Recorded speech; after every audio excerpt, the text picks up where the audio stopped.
Hello guys! For today's video po, samahan niyo po akong maglinis today.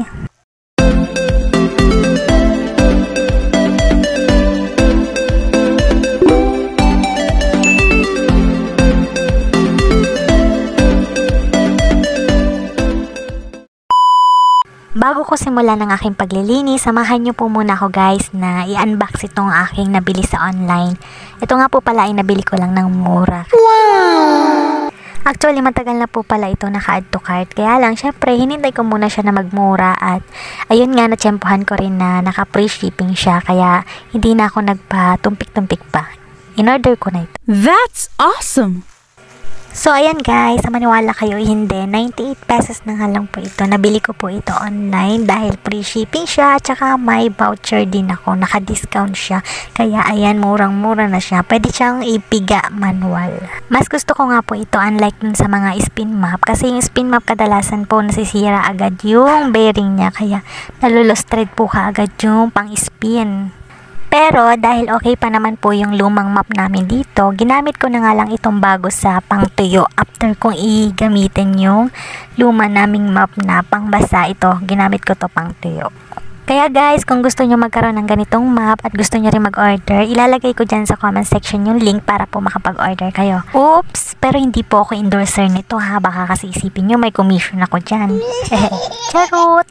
So ayan guys, bago ko nga po minap yung sahig ay winalisan ko muna ito dahil yung mga alikabok para po makuha muna natin sila at saka yung mga kung ano pa yung mga kalat na nasa sahig ay makuha natin. Tinaas nga rin po pala muna namin itong mga upuan para po walang sagabal pagka nagmap ako. Tinulungan na nga rin po pala ako ni mama magtaas ng mga upuan dahil medyo mabigat daw po ay baka hindi na ako magkaanak. What? Inuna ko na nga po pala dito sa kusina dahil dito po sa kusina ay medyo mas makapal po yung mga alikabok sa sahig. Kaya mamaya po pagka nagmap na ako dun sa sala ay lilinisan ko na lang o lalabahan ko na lang muna bago ko siya gamitin. So ayan po, i-map na po natin.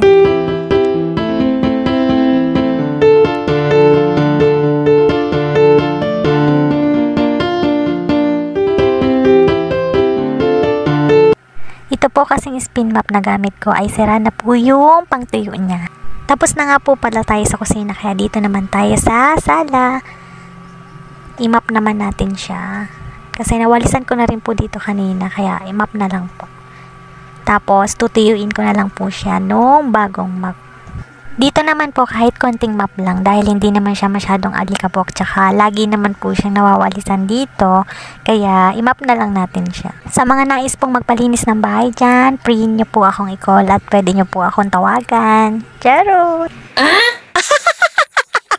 Pagkatapos ko nga pong gamitin ang map ay nilaban ko nga po pala ito bago ko itago at bago ko isabit para sa susunod malinis na po siya bago gamitin. And ayan, napagod lang ng very slight si Inday. Hanggang sa susunod ulit guys, order ako ng map. Ay linis ulit tayo guys. Okay na to.